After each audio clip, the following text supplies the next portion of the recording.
2012 में जब उपचुनाव हुआ था उस वक्त डिंपल यहां से निर्विरोध चुनी गई थी।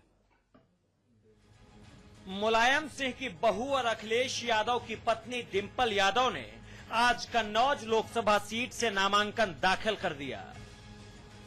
2012 में जब अखिलेश यादव प्रदेश के मुख्यमंत्री बने थे उस वक्त कन्नौज सीट से बतौर सांसद उन्होंने इस्तीफा दे दिया था और ये वही वक्त था जब पत्नी डिंपल यादव को कन्नौज उपचुनाव में सपा ने टिकट दिया।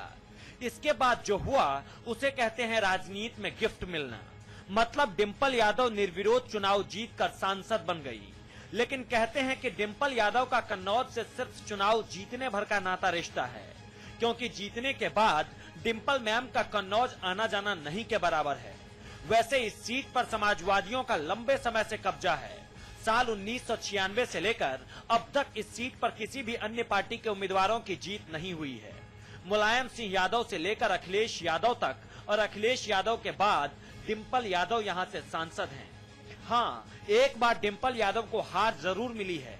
फिरोजाबाद लोकसभा सीट से चुनाव जीतने के बाद 2009 में जब अखिलेश यादव ने इस्तीफा दे दिया था उस वक्त राज बब्बर के हाथों डिंपल यादव को हार मिली थी।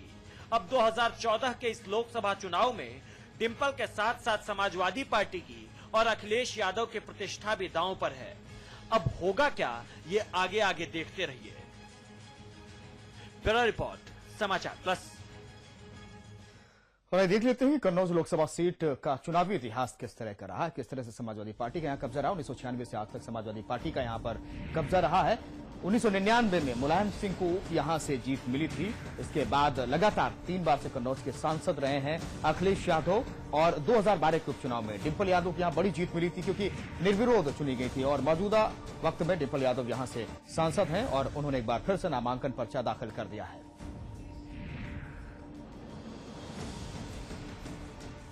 अमितेश श्रीवास्तव हमारे संवाददाता इस वक्त जुड़ चुके हैं, सीधे कन्नौज उनसे बात करते हैं। अमितेश, आज अच्छा खासा उत्साह देखा गया कार्यकर्ताओं में नामांकन पर्चा जब दाखिल करने पहुंची थी, लेकिन बड़ा सवाल यह है कि जब उपचुनाव हुआ था तो बिल्कुल रास्ता साफ था।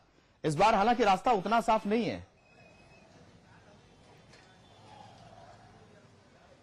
देखिए विकास, अगर हम डिंपल यादव की बात करें तो कन्नौज सीट से वो निर्विरोध चुनी जा चुकी हैं, लेकिन बिल्कुल ठीक कहा आपने, इस बार जो रास्ता है वो थोड़ा सा कठिन है क्योंकि पिछली बार की बात करें 2012 की तो वो उपचुनाव हुआ था, उपचुनाव में वो निर्विरोध चुनी गई थी। उसके पहले भी उत्तर प्रदेश के मुख्यमंत्री और डिंपल यादव के पति अखिलेश यादव इस सीट से सांसद चुने गए हैं।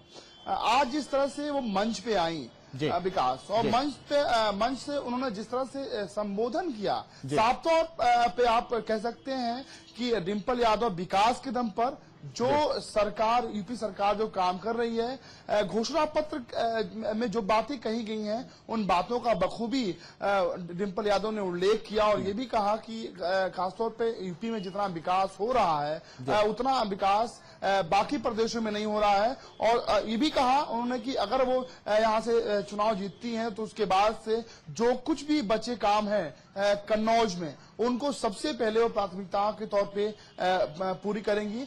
अगर हम कन्नौज से रिश्ते की बात करें विकास, तो मुलायम सिंह यादव के परिवार का गहरा रिश्ता रहा है। खासतौर पे खुद सपा सुप्रीमो मुलायम सिंह यादव यहाँ से चुने गए हैं। मुख्यमंत्री अखिलेश यादव भी यहाँ से सांसद रहे हैं और अब कमान जो है बहू के हाथ में, बहू यानी डिंपल यादव के हाथ में है। आज वो सीधे लखनऊ से पति के साथ, मुख्यमंत्री अखिलेश यादव के साथ वो कन्नौज पहुंची। कन्नौज में सबसे पहले वो एक जनसभा का आयोजन किया गया था। वहां पे जनसभा में उन्होंने लोगों से एक बखूबी लोगों का अभिवादन किया। उत्साह देखा गया कार्यकर्ताओं में। बिल्कुल अमितेश, सुधीर जी भी हमारे साथ जुड़े हुए हैं। सुधीर जी, हमने पिछले दिनों देखा था मुख्यमंत्री अखिलेश यादव आए थे डिंपल यादव के साथ और कई योजनाओं की उन्होंने शुरुआत की थी और शिक्षा के मामले में अच्छा खासा खुद डिंपल यादव आगे तत्पर रही है, वहां रोजगार के मामले में, विकास के मुद्दे को लेकर के और जो परिस्थितियां बदली हैं डिलिमिटेशन के बाद में, वो तस्वीर क्या कहती है सांसद के लिए?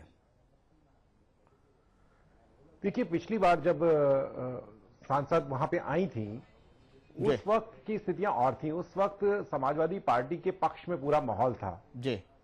अखिलेश नए मुख्यमंत्री बने थे और उनको पूरा पूर्ण बहुमत की सरकार उन्होंने बनाई थी जी। उस वक्त जो कुछ भी हुआ वो ऐतिहासिक है कि उनके खिलाफ कोई कैंडिडेट नहीं खड़ा हुआ था। और ये भारतीय लोकतंत्र में एक बहुत चौंकाने वाली बात थी कि कोई भी प्रत्याशी ना खड़ा हो। लेकिन इस बार स्थितियां बदली हुई हैं। निश्चित तौर पे ये देश के सबसे बड़े राजनीतिक परिवारों में से एक की कर्मभूमि है। इसका फायदा तो डिंपल को मिलेगा, लेकिन ये पिछली बार की तरह केक वॉक नहीं होगा इस बार का इलेक्शन। जी बिल्कुल, बहुत बहुत शुक्रिया सुधीर मिश्रा जी, आप हमारे साथ लगातार बने रहे। वरिष्ठ पत्रकार अमितेश श्रीवास्तव जी हमारे साथ लगातार बने रहे, कन्नौज से हमारे संवाददाता, आपका भी बहुत बहुत शुक्रिया। तो जो स्थितियां इस वक्त कन्नौज की है, रास्ता जो उपचुनाव में था वो पूरी तरह